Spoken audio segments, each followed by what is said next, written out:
안녕하세요. 줌에 대해서 설명하는 평범한 대학 교수 송원영입니다.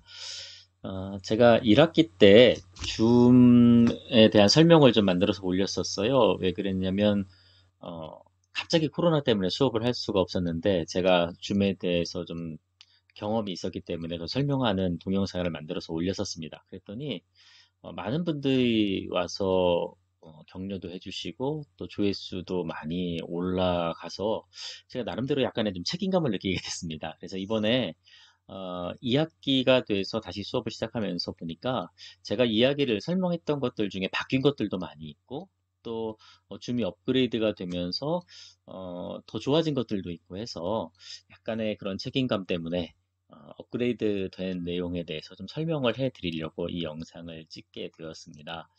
자, 제목은요, 교수님 줌 업그레이드 하셨나요? 라고 잡아봤고요. 바뀐 주요 기능은 소외의실을 학생이 직접 찾아갈 수 있도록 하는 방법이 생겼고요. 사진에 필터를 넣는 방법이 생겼습니다. 그리고 발표자를 추천하는 핀하는 건 사실 원래 있었는데 이름이 핀이라고 바뀌었어요. 그래서 그 부분을 오늘 간단하게 설명을 드리려고 합니다. 먼저 무엇이 바뀌었는지 그리고 또 교수님들한테 유용한 것들을 이야기를 하고 그리고 업그레이드를 혹시 할 줄 모르시는 분들을 위해서 업그레이드를 어떻게 한다라는 방법을 설명을 드리려고 합니다. 자, 금방 말씀드린 세 가지가 있다는 얘기고요. 순서 보시면 맨 마지막에 업그레이드 방법을 설명을 드리려고 합니다. 소외의실을 학생들이 스스로 찾아 들어갈 수 있는 방법들이 생겼습니다. 자, 줌을 실시를 하면 소외의실이라는 게 있죠. 이 소외의실을 누르면 소외의실을 한 개 또는 두 개 소외의실을 뭐 세 개의 소외의실을 만들 수가 있는데요. 이것을 자동으로 할당하는 것과 수동으로 할당하는 것 이렇게 두 가지만 있었어요. 그런데 참가자가 소외의실을 선택하도록 허용하는 세 번째 방법이 생겼습니다. 그래서 이걸 만들기를 눌러보면요. 회의실 1, 회의실 2가 있고요. 이 회의실 1, 회의실 2에서 각자 원하는 본인들이 그것을 찾아서 들어갈 수 있게 되어 있습니다. 지금 제가 디바이스를 4개를 켜서 연결을 시켜놨는데요. 못 들어가는 학생이 있으면 이렇게 할당을 해주면 됩니다. 회의실 1에 노네임을 넣고 회의실 2에 교과서 송원영 이렇게 넣어서 회의실 열기를 하면 네, 회의실로 들어가서 참가할 수 있도록 이렇게 만들어져 있습니다. 그런데 어, 지금 이렇게 소외실에서 어, 모든 사람들이 각자 찾아가도록 만들어 놓으면 어, 각자 찾아 들어갈 수 있게 돼 있는데요. 그게 업데이트를 한 사람만 가능합니다. 자, 다시 PPT로 말씀드리면요. 네, 어, 여러분 입장하는 대로 이름을 조 플러스 이름으로 바꿔주세요. 저는 항상 그렇게 소개를 했었어요. 그래서 이름을 참가하는 사람들이 자기 이름을 조 플러스 이름으로 바꿔줘야 제가 여기서 몇 조인지 보고 1조 노네임 써 있어야 1조에다 넣어주고 2조 교과서 써 있어야 2조에다 넣어주고 그랬었는데 지금 바뀐 버전에서는 제가 이렇게 얘기합니다. 여러분 각자 자기 조를 찾아 입장해 주세요. 그렇게 얘기를 하고 못 들어가는 사람만 내가 넣어줄게요. 이렇게 하면 훨씬 빨라집니다. 그리고 매번 소회의실에 어, 그 조별로 교수님이 설명하면서 잠깐 기다려봐. 그래서 이 소회의실을 찾아서 넣어줘야 되는 그런 불편함이 좀 사라진 거죠. 근데 요건 지금 금방 보여드린 거고요. 네, 말씀드린 대로 학생도 업그레이드를 해야 가능합니다. 그래서 저 같은 경우는 이걸 처음 시도한 날 여러분들 어, 업그레이드를 하세요. 그래서 다음번부터는 내가 여러분들을 지정해서 넣어주지 않더라도 여러분들이 직접 조를 찾아 들어가고 못 들어가는 사람만 넣어주도록 하겠습니다. 라고 설명을 했어요. 그래서 한 차례, 두 차례 하고 나니까 이제 본인들이 찾아 들어가는 사람들이 갈수록 늘어나게 되고 그래서 제가 넣어줘야 되는 사람들이 더 줄어들게 되는 그런 이점이 생겼습니다.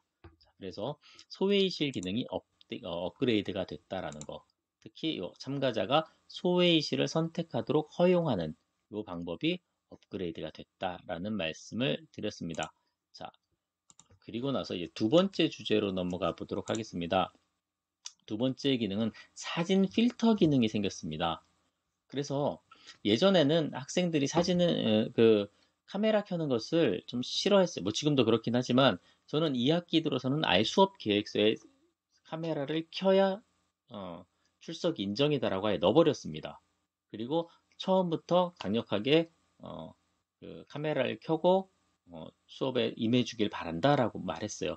그렇게 한 이유 중에 하나는 수업 방식을 제가 2학기 되면서 좀 바꿨는데 저는 1학기 때는 전면 모든 수업을 줌으로 했는데 2학기 때는 오히려 녹화 수업을 하기 시작했습니다. 보통 다른 교수님들하고 좀 반대인데요. 정보를 전달해야 될 것들은 그냥 어, 녹화를 해서 룸으로 녹화를 해서 올렸고요. 정보를 전달하는 것이 아니고 조별 활동이라든가 반드시 상호작용을 해야 되는 것들만 줌을 사용을 하도록 저는 이제 수업 방식을 바꿨습니다. 그래서 어떤 과목은 2시간은 줌으로 상호작용을 하고 1시간은 녹화한 방송을 올리고 또 반대로 2시간은 녹화한 방송을 올리고 1시간은 줌으로 상호작용을 하고 이런 식으로 이제 수업을 좀 유연하게 바꿔서 사용을 하고 있습니다.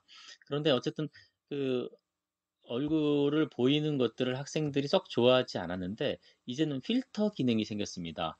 필터 기능도 업그레이드를 해야만 쓸 수 있는 기능인데요. 그리고 컴퓨터가 64비트여야 됩니다. 그래서 그냥 업그레이드가 되고 지금 화면이 나오면 그냥 64비트를 쓰고 계신 거고요. 만약에 컴퓨터 사양이 허용하지 않습니다라고 멘트가 뜨면 그거는 32비트를 쓰기 때문에 그런 거예요. 그래서 그분은 이제 컴퓨터를 바꿔야만 쓸 수 있는 겁니다. 근데 대개는 64비트를 많이 쓰시더라고요. 자, 비디오에 가서 그 비디오 설정에 가면 업그레이드를 하면 가상 배경 선택은 원래 있었습니다. 가상 배경은 뒤에 배경을 이렇게 가상으로 바꿔주는 거죠. 근데 요건 원래 있었는데 요게 아니고 그 밑에 가상 배경이 굉장히 머리가 날아가 버렸네요. 비디오 필터 선택이라는 게 또 생겼습니다. 일단 가상 배경은 끄겠습니다. 비디오 필터라고 해서 요게 그 사진 어플들에 있는 많은 것들이 여기에 올라가기 시작했어요. 그래서 이런 귀염귀염한 것들도 들어가 있고요. 그 다음에 재밌는 거는 마스크 버전이 있습니다. 그래서 수업 시간에 방에 혼자 있으면서도 마스크를 쓰고 수업을 듣는 친구들이 많이 있거든요. 그런데 저는 이제 그 친구들에게 답답한데 마스크 쓰지 말고 이렇게 가상 마스크를 쓰고 수업을 들어라 라고 권해주고 있습니다. 그리고 어, 그거 이외에도 뭐 이런 다양한 재밌는 것들이 있고요. 그래서 교수님들이 한 번씩 이렇게 쓰면서 알려주시면 학생들이 아는 학생들도 있지만 몰랐던 학생들은 또 굉장히 재밌어 하기도 합니다. 그리고 간혹 가다가 뭐 이런 식으로 뭐 눈을 가리고자 하면 그런 것들도 사실 가능하기 때문에 원하는 대로 필터는 제가 사용을 허용을 했습니다. 그리고 개인적으로 저 같은 경우는 이 필터를 사용을 합니다. 이렇게 해놓으면 수업을 할 때 여러 명들이 갤러리 보기로 여러 명들이 나와 있다 하더라도 교수의 얼굴을 좀 쉽게 찾을 수 있도록 이렇게 저는 노란 테두리를 둘러서 요즘에는 수업을 하고 있습니다. 그런 팁을 좀 말씀드렸고요. 그래서 학생들이 카메라 꺼야지, 마스크 써야지 했던 거를 이제 눈 가림 필터 써야지, 마스크 필터 써야지로 바꿔라 라고 그렇게 이야기를 하고 있습니다. 자, 용어의 변화가 좀 있었는데요. 용어의 변화를 말씀을 드리면서 또 교수님들이 활용을 하실 수 있도록 또 개념도 좀 설명을 드리려고 합니다. 예전엔 비디오 추천이라는 게 있었고 고정이라는 게 있었는데 이제 핀 고정, 핀과 고정으로 이제 용어가 바뀌게 됐습니다. 뭔지 설명을 드릴게요.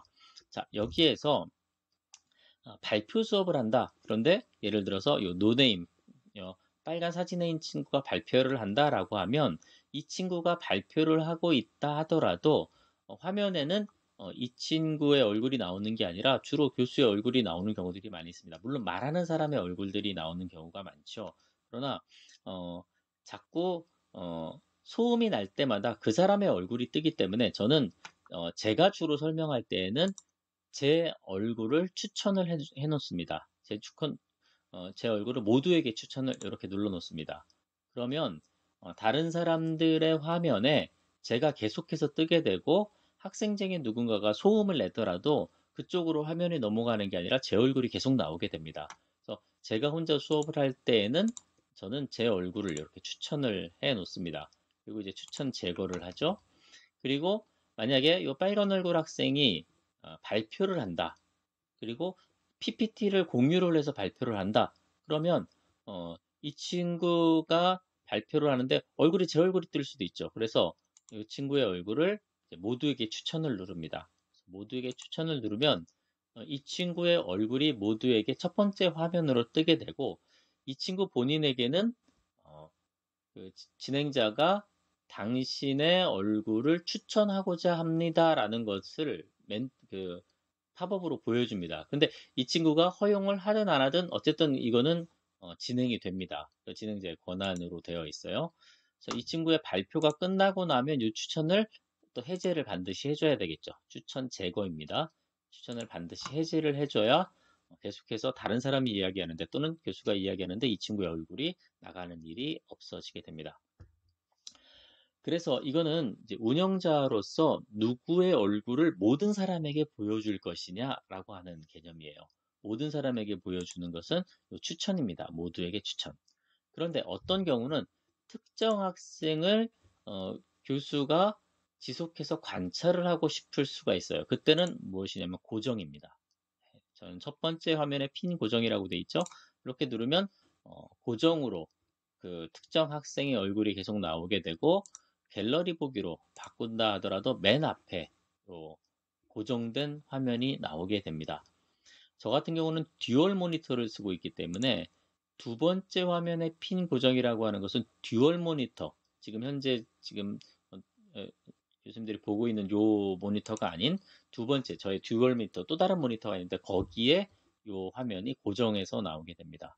그래서 특정한 사람을 예를 들면 발표자를 추천을 하진 않는데 나는 계속 보고 싶다 라든가 또는 두 사람이 계속해서 상호작용하는 것들, 발표자가 둘인데 그 두 사람을 내가 계속해서 보고 싶다. 저 같은 경우에 심리학이 전공이다 보니까 그 상담을 하는 두 사람이 있는데 그 사람의 표정을 보면서 뭔가 설명을 해주고 싶다 할 때 저는 첫 번째, 두 번째 이렇게 핀을 조정을 하게 됩니다. 그리고 나서 살펴보게 되고요. 이렇게 전체 화면으로 나오고 있을 때는 여기 핀 제거라는 말이 여기 뜹니다. 그래서 이 핀 제거를 누르면 그 고정된 핀이 사라져서 제가 모든 사람을 볼 수 있는 이런 상황이 되고요. 두 번째 화면에서 핀 제거는 이렇게 옵션을 누르면 두 번째 화면에서 핀 제거, 이건 듀얼 모니터를 쓰시는 분들만 해당이 됩니다. 그래서 두 번째 화면에서 핀 제거를 누르면 두 번째 화면도 화면을 바꿔서 볼 수가 있게 됩니다. 그래서 추천이란 개념과 핀이라는 개념이 있는데 추천이라고 하는 개념은 모두가 다 보는 거. 핀이라고 하는 것은 나만 내 화면에서 누군가를 지속적으로 보고 싶을 때 그렇게 설정을 하는 것이 추천과 핀의 개념입니다. 자, 그래서 세 번째까지 말씀드렸고요. 자, 이제 마지막으로 업그레이드를 하는 방법에 대해서 말씀을 드리겠습니다. 업그레이드를 하려면요, 요 시작 메뉴를 눌러서 줌이라고 하는 프로그램을 실행을 시켜야 됩니다.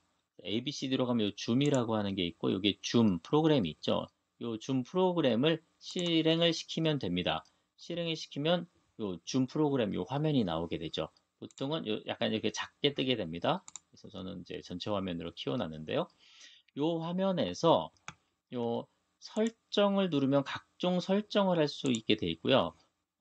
그 설정이 아니라 요 위에 자기 사진을 넣으신 분들은 프로필을 넣으신 분들은 자기 사진을 누르면 되고요. 아닌 분들은 여기에 보통 자기 이니셜의 첫자, 영문자가 써 있게 됩니다.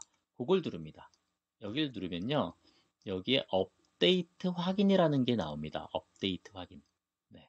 자, 다시 한번 설명드릴게요. 여기 줌을 시작 메뉴에서 줌을 선택을 하고 여기서 줌을 실행을 하면 여기서 줌을 실행을 하면 이런 화면이 뜨게 된다는 거죠.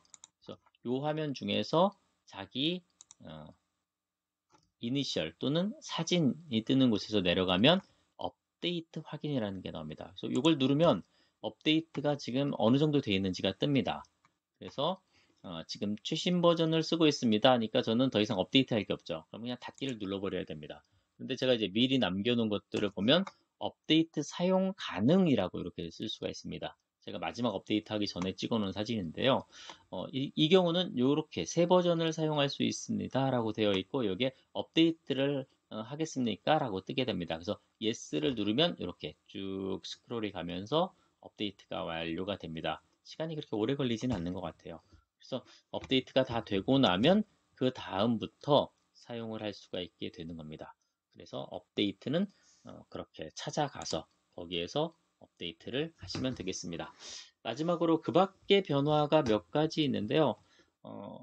제가 첫 번째 설명에서 로그 기록을 하면 주의 집중 지수가 있다라는 것들을 알려드렸어요. 무슨 얘기냐면 이 사람이 학생이 각 학생들마다 줌을 가장 상위에 놓고 활성화를 시켰는지를 지수로 퍼센트로 보여주는 지수가 있었는데 없어졌습니다. 어차피 이게 없어졌어요. 개인정보 보호를 위한다는 이유로 그 주의 지수가 없어졌습니다. 그래서 혹시 뭐 원래 모르셨던 분은 그냥 뭐 무시하시면 되고, 주의 집중을 못 찾겠어요 하는 분들을 제 첫 번째 비디오를 보고 댓글을 남기거나 물어보시는 분들이 있었어요. 그래서 그 주의 집중 지수가 없어졌다. 그래서 줌이 각종 여러 그 개인 정보 이슈에 좀 민감하게 반응을 하고 업데이트를 꽤 자주 하고 있어요. 업데이트를 할 때마다 굉장히 좀 다양하게 바뀌는데, 크게 그 대학 수업에서 활용을 할 수 있는 큰 변화가 오늘 말씀드린 세 가지. 그 중에 특히 소외이실 기능, 본인이 직접 찾아가는 거 굉장히 유용한 것 같고요. 또 사진 필터 기능 굉장히 유용한 것 같습니다. 그래서 오늘은 줌의 변화에 대해서 설명드렸습니다. 자, 여기까지 설명드리고 마치겠습니다.